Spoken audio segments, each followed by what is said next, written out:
Life is suffering. Right. Indisputable. What do you do about that? You voluntarily accept it and then strive to overcome the suffering that's a consequence of that. And you do that for you, and you do that in a way that makes it better for other people. And then that works. And one question might be, well, how well does it work? And the answer is, the only way that you can find out is by trying it. That's it. That's the existential element of it. The proof is to be derived by the incarnation of the attitude in your own life. No one can tell you how it will work for you. It's the thing that your destiny is to discover that. And you have to make the decisions to begin with. It's like, because you can't do this without commitment. You have to commit to it first. That's the act of faith that Kierkegaard was so insistent upon. You have to say, I'm going to act as if being is good. I'm going to act as if truth is the pathway to enlightenment. I'm going to act as if I should pursue the deepest meaning possible in my life. And there's reasons to do none of those. They're real reasons. So it's really a decision. But you can't find out what the consequence of the decision is unless you make the decision. I think the same thing happens when you get married, by the way. Is that if you think you might leave, you're not married. And then you think, well, the marriage didn't succeed. It's like, well, maybe you were never married. Because the rule is, you don't get to leave. And there's a reason for that rule. Now, I'm not saying that there aren't situations where there should be exceptions made for that. That's not the point.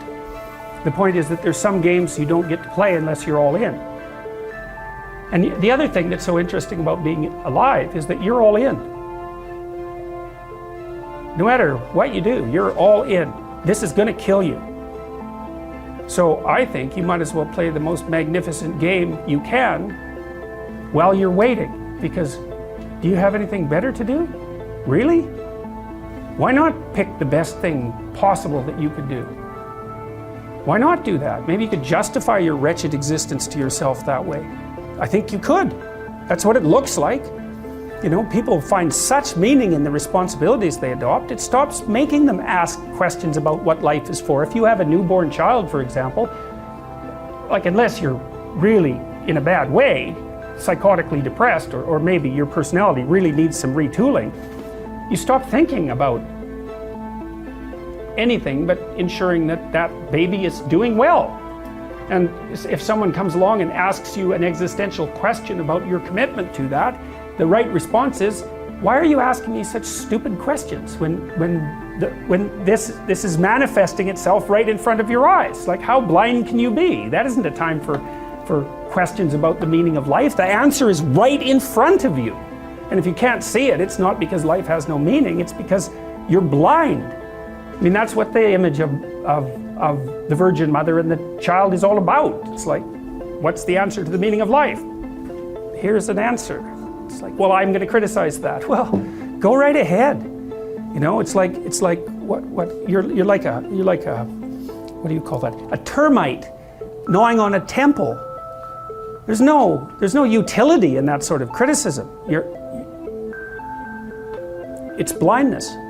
And it's the same thing with regards to the path of the hero. It's like it glistens in front of you and you can criticize it. It's like,